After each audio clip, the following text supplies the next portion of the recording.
नमस्कार दोस्तों। घोसी विधानसभा उपचुनाव का रण अपने सवाब पर है। जहां बीजेपी अपनी जीत का दावा कर रही है तो वहीं समाजवादी पार्टी भी कहीं से भी कमतर नज़र नहीं आ रही है। समाजवादी पार्टी के जो प्रत्याशी हैं सुधाकर सिंह और बीजेपी के प्रत्याशी दारा सिंह चौहान हैं, इन दोनों के बीच मुकाबला काफ़ी कांटे का देखा जा रहा है। तो अगर इन मुकाबलों को देखा जाए, इन दोनों प्रत्याशियों के मुकाबले को, तो दारा सिंह चौहान समाजवादी पार्टी से ही बगावत करके बीजेपी में आए और बीजेपी ने उन्हें अपना प्रत्याशी बनाया, जबकि समाजवादी पार्टी अपने पुराने नेता यानी सुधाकर सिंह को प्रत्याशी बनाया।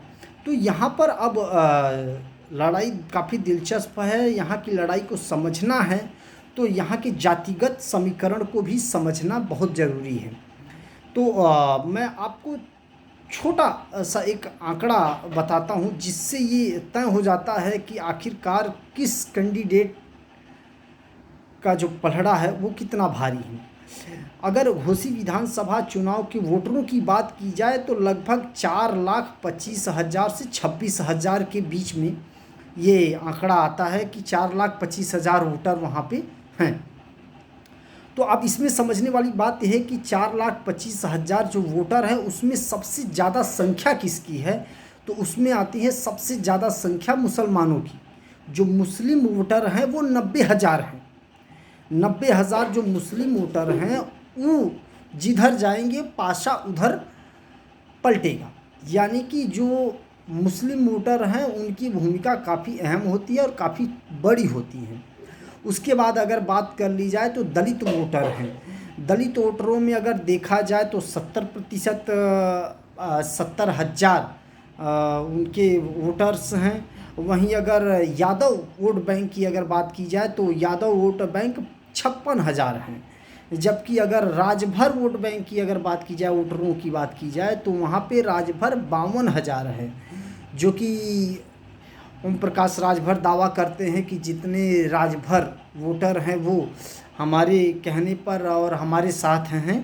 तो उनके जो वोटर हैं, राजभर वोटर जो हैं वो 52,000 हैं। जबकि अगर चौहान की बात की जाए, जिस जाति से दारा सिंह चौहान आते हैं, पूर्वांचल के दलित के लिए पूर्वांचल से वो आते हैं, तो वहाँ पे अगर उनके घोसी विधानसभा में अगर देखा जाए तो चौहानों की जो वोटों की संख्या है वो 46,000 है। तो कुल मिला के ये लगभग देखा जाए तो ये 4,25,000 4,26,000 के समथिंग ये आंकड़े बैठ रहे हैं।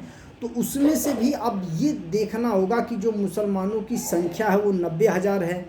तो यहाँ पे 90,000 जो मुसलमानों की संख्या है उसमें से देखा जाए तो पसमानदा जो वोटर हैं, मुस्लिम पसमानदा वोटर, जिसको लेकर बीजेपी ये कहती आई है कि बीजेपी के वोटरों में पसमानदा जो पसंदीदा हैं, तो यहाँ पे पसमानदा को लुभाने की कोशिश बीजेपी की तरफ से की गई है। उसमें से जो 90,000 मुस्लिम वोटर हैं उसमें से जो कि पसमानदा वोटरों की संख्या है उसमें आप देख सकते हैं 63,000 पसमानदा वोटर हैं। पसमानदा वोटरों की संख्या 63,000 है, जो कि अहम भूमिका निभाते हैं, यानी कि जिधर वो जाएंगे उधर वो नतीजे साफ हो जाएंगे। तो ये कहना काफ़ी दिलचस्प होगा कि पसमानदा वोटरों के हिसाब से और दलित वोटरों के हिसाब से देखा जाए तो यहाँ पे समाजवादी पार्टी काफ़ी मुकाबला करती हुई नज़र आ रही है। हालांकि बीजेपी का दावा अपना खुद का है कि वो जो पसमानदा वोटर हैं वो बीजेपी के तरफ हैं और बीजेपी को पसंद करते हैं। बीजेपी ने कई तरह की चीज़ों को लुभाने के लिए, कई तरीके की चीज़ों को दिखाने के लिए कि पसमानदा वोटर, पसमानदा सम्मेलन भी किया है। तो ये तमाम तरीके के हथकंडे अपनाए जा रहे हैं वोटरों को अपनी तरफ करने के लिए। कुल मिला के ये कहा जा सकता है कि अगर जातिगत समीकरण को देखा जाए तो यहाँ पे मुस्लिम वोट बैंक की संख्या ज़्यादा है। वहीं अगर राजभर की बात की जाए, जिसकी चर्चा खुद ओम प्रकाश राजभर करते आ रहे हैं कि राजभर की जो वोट है वो उनके कहने पर बीजेपी के कैंडिडेट यानी दारा सिंह चौहान को जाएगा। और उसके बाद यादवों की जो संख्या है, यादव, जबकि अखिलेश यादव खुद ही समाजवादी पार्टी के अध्यक्ष हैं और यादव वोट बैंक को लेकर वो उनका अपना एक अलग स्टैंड होता है, और मुस्लिम वोट बैंक को लेकर भी समाजवादी पार्टी के लिए एक अपना अलग स्टैंड होता है। मुस्लिम को ये कहा जाता है कि समाजवादी पार्टी के साथ मुसलमान जाते हैं, क्योंकि यहाँ पे न तो बीएसपी लड़ रही है न कांग्रेस लड़ रही है।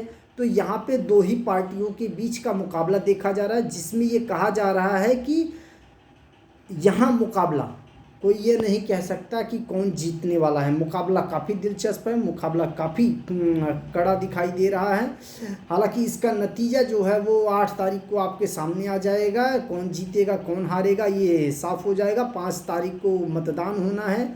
5 तारीख को जैसे ही मतदान शुरू होगा तब से लेके 8 तारीख तक, जब तक मतगणना हो नहीं जाएगी तब तक, मतदान से लेके मतगणना तक सियासी सरगर्मियां तेज रहेंगी। जैसे ही मतगणना होगा और नतीजे सामने आएंगे, अपने आप दूध का दूध पानी का पानी हो जाएगा और ये साफ हो जाएगा कि जनता ने किससे अपना नेता चुना है, किस पर अपनी मुहर लगाई है, सब साफ हो जाएगा।